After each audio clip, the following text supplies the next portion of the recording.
आत्मीय भाइयों और बहनों, आपको विचारों की श्रृंखला में एक विचार व्यक्त करने का मन है, उस पर ही बातचीत करते हैं। विचार उठा कि धर्म क्या है। गुरुदेव का विचार आया कि धर्म, आज का जो धर्म है वो अध्यात्म, धर्म का वास्तविक अर्थ अध्यात्म है। और इस धर्म को, पूजा पाठ पत्री इत्यादि के क्रम को अब जाना जाएगा अध्यात्म विज्ञान के नाम से। अध्यात्म क्या है? गुरुदेव ने बताया कि अध्यात्म की अगर एक लाइन में बात की जाए तो उत्कृष्ट विचारों का समन्वय ही अध्यात्म है। उत्कृष्ट विचारधारा ही अध्यात्म है। और क्या है? और बहुत सारी बातें आती गई, आपको बताते चलते हैं। गलत सलत हो तो आप समझ जाइएगा, हमसे ज्यादा समझदार हैं आप। अध्यात्म क्या है? गुण कर्म स्वभाव, गुण कर्म स्वभाव का परिष्कृत स्वरूप ही अध्यात्म है। ये अध्यात्म हमें नहीं बताया गया। पूजा पाठ का क्रम तो बताया गया कि ऐसे पूजा करनी चाहिए, ऐसे करनी चाहिए, तमाम प्रक्रियाएं बताई गई। लेकिन अध्यात्म क्या है और इसका पूजा पाठ का क्रम क्या है, जीवन क्या है, जीवन देवता क्या है, दरअसल वो बातें नहीं बताई गई। गुण कर्म स्वभाव अगर परिष्कृत हो जाए तो गुरुदेव कहते कि व्यक्ति निर्माण हो गया। व्यक्ति निर्माण के बाद परिवार निर्माण की प्रक्रिया, इसी का जब विस्तार होने लगता है तो परिवार निर्माण हो गया।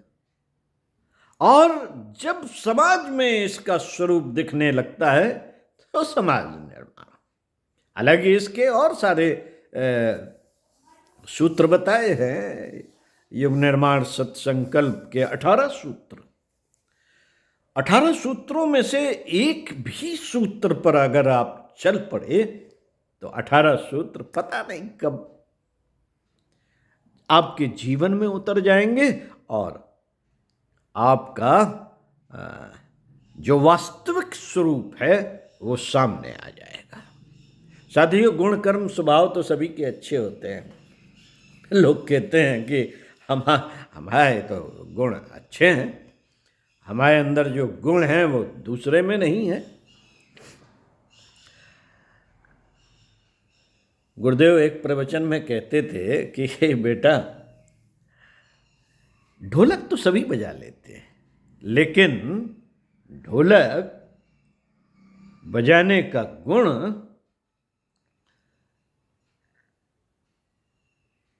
किसी व्यक्ति में बड़े तालों के साथ बजाने का गुण है तो भीड़ हो, 10 लोग ढोलक बजाने वाले बैठे हो, तुरंत उसको बुलाया जाएगा, आइए आइए भाई साहब बैठिए, अरे ये संभालिए, ये तो आपके उससे अगर करकमलों से बजेगी तो मजा आ जाएगा। बांसुरी बजाने वाले बहुत होते हैं, बहुत गुण हो, एक गुणों की बात कर रहा हूं। लेकिन बांसुरी जो अद्वितीय पूरे लगन और मन से बजाता है, उसकी बांसुरी सुनने में लगता है कि बस सुनते ही रहो। ऐसे कितने ही गुणी व्यक्ति हैं जो क्रिकेट खेलते हैं, जो फुटबॉल खेलते हैं, जो रेस लगाते हैं, लेकिन उनमें नंबर 1 पे पहुंचने वाले जो व्यक्ति होते हैं, उनको सम्मान, उनका सराहना और उनके उदाहरण जगह जगह फिर देने का मन करता है, तो क्या होगा?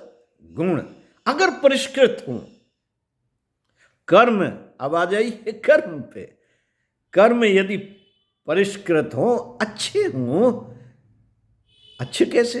परचूनी की तो दुकानें बहुत जगह हैं, उनमें यदि लाभांश दर कम रखा जाए, अपने गुजारे भर के लिए पैसा कमाया जाए, और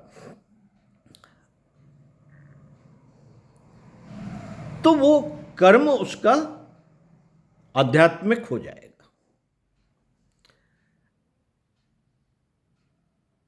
एक व्यक्ति गोश्त जानवरों का काट के बेचता है, और उस बेचने की प्रक्रिया में जो सही मुनाफा है वही लेता है, और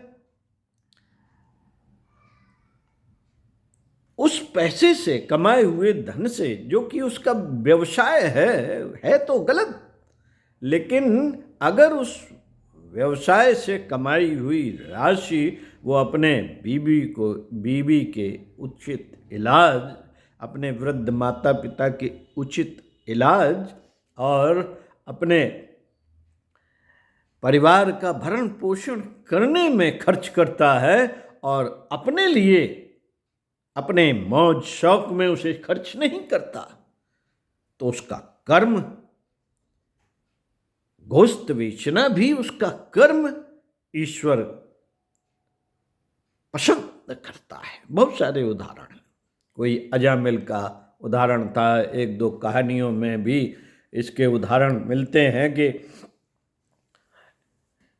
एक महाराज जी थे, बाबा जी थे, और बाबा जी को सिद्धि प्राप्त हो गई। उन्होंने ऐसे ऊपर को देखा और उनके तेज से एक चिड़िया मर गई, जल गई, गिर पड़ी। अब उन्हें लगा कि अरे मैं बहुत ज्ञानी हूँ, बहुत साधना की है, और भिक्षा मांगना उनका स्वभाव था, लेकिन वो भिक्षा मांगना स्वभाव क्या कर्म था, कर्म उन्होंने नहीं बदला। और वो भिक्षा मांगने गए एक जगह, और उन्हें क्रोध आने लगा, दरवाजा खुला नहीं, और क्रोध आने लगा कि तुम मुझे जानती नहीं हो, अंदर से एक महिला की आवाज़, जानती नहीं हो, बस महाराज जी शांत हो जाइए, मैं जानती हूँ आपने अपनी सिद्धियों से एक चिड़िया को वो देखा और वो जलकर भस्म हो गई, जानती हूँ, मैंने सब जानती हूँ। अब वो चौंक गए कि ये कैसे जानती है, ये क्या करती है। अब वो बैठ गए कि भाई इससे पूछेंगे, ये तो हमसे भी ज़्यादा तपस्विनी है और सिद्धियां प्राप्त हैं इसे भी। और जब वो थोड़ी देर बाद निकली, आधा घंटे बाद, और इधर यानी कि जिज्ञासा बढ़ती जा रही थी संत महात्मा की, जैसे ही वो निकली और उन्होंने उससे पूछा कि बेटी क्या करती हो तुम, कौन सी पूजा आराधना करती हो? महाराज जी कोई पूजा आराधना नहीं करते, मेरा जो कर्म है उसे भगवान का काम समझ के करती हूँ। मेरे वृद्ध माता पिता एक निश्चित समय पर भोजन करते हैं, उनकी दवा दारू इत्यादि खिलाने का एक निश्चित समय है, उसी समय आप आए थे और मैं उसी में लगी हुई थी। तो बस अपने कर्म को मैं शिद्दत से करती हूँ, भगवान की सेवा मान के करती हूँ, और यहीं से मुझे वो सिद्धियाँ प्राप्त हैं कि मैं आपको आवाज़ सुन के मैंने पहचान लिया और देख लिया कि क्या घटनाएं घटित हुई। यही कर्म ही साधना है ईश्वर की। ये रैदास जी के द्वारा भी एक कहानी से बताई गई थी। रैदास छमार थे और जूता गांठना ही उनका कर्म था, बाकी तो आप जानते ही हैं। तो ये क्या हो गया? गुण, कर्म अगर ऐसा होने लगता है हमसे, तो इसके पहले होगी विचारों की श्रेष्ठता। गुण तो हैं आपके बनाए हुए, कर्म तो हैं आपके बनाए हुए, आपके द्वारा किए गए, लेकिन इसके पहले विचारों की श्रेष्ठता अगर है, अध्यात्म आपके जीवन में उतरा है, महापुरुषों से आपकी संगत है, अच्छे विचार, श्रेष्ठ विचार, अच्छे ही नहीं श्रेष्ठ विचार, श्रेष्ठ विचार तो हम व्यक्त नहीं कर पाते, गुरुदेव की पुस्तकों में बहुत पढ़ा है, बड़ी क्लिष्ट भाषा का इस्तेमाल करते हैं और कहते हैं कि बेटा अच्छे भाषा का इस्तेमाल करने से उसका जो चिंतन जाता है वो श्रेष्ठ जाता है, और श्रेष्ठ जाएगा चिंतन तो गुण भी श्रेष्ठ होंगे, कर्म भी श्रेष्ठ होंगे। फिर तीसरा है स्वभाव। स्वभाव अच्छे हो तो तब तो क्या बात है, मृदुल स्वभाव, अच्छा स्वभाव, शांत स्वभाव, क्रोध, ईर्ष्या, द्वेष, वासना, कामुकता इत्यादि से निर्बाध मतलब इन सबसे परे जो ईश्वरी चिंतन वाले विचार हैं, तो वो कर्म भी श्रेष्ठ होने लगते हैं, स्वभाव भी वैसे ही होने लगता है। भगवान राम का चिंतन करें, कृष्ण का चिंतन करें, कैसे मुस्कुराता हुआ चेहरा आपके सामने आ जाएगी, वाणी कितनी मुस्कुराती हुई मृदुल आपके सामने आ जाएगी। लेकिन जब हम इसका गुण कर्म स्वभाव अच्छा होने का हम आडंबर यानी कि मुखौटा ओढ़ लेते हैं, तब सब चीजें गड़बड़ा जाती हैं। क्यों? क्योंकि पोल खुल जाती है, और पोल खुलते ही सब मामला गड़बड़। एक कहानी गुरुदेव ने की पुस्तक में पढ़ी थी या सुनी थी, तो एक राज्य में एक महापंडित आए और उन्होंने कहा, राजा सारे मंत्रियों की मीटिंग बुला के हमारी कथा कराइए। उन्होंने कहा, भाई यहाँ सब अलग अलग धर्म के, अलग अलग भाषा के हमारे मंत्री हैं, विद्वान मंत्री हैं, कैसे कथा आप एक भाषा में कैसे सुना सकते? अरे मैं सब भाषाओं में सुना सकता हूँ। अच्छा, तो बस उनकी कथा का इंतजाम किया गया, बैठने का, सुनने का, और वो सुनाने लगे। राजा आश्चर्यचकित, सारे मंत्रिमंडल आश्चर्यचकित कि कहीं तेलुगु में भाषा में बोलता है, कभी हरियाणवी में बोलता है, कभी उत्तर प्रदेश की भाषा बोलता है, कभी देव संस्कृत की भाषा बोलता है, कभी इंग्लिश में भी बोल देता है, कभी अरबी में बोलता है, कभी फारसी में बोलता है। ये अजीब आदमी है, ये क्या वाकई में विद्वान है?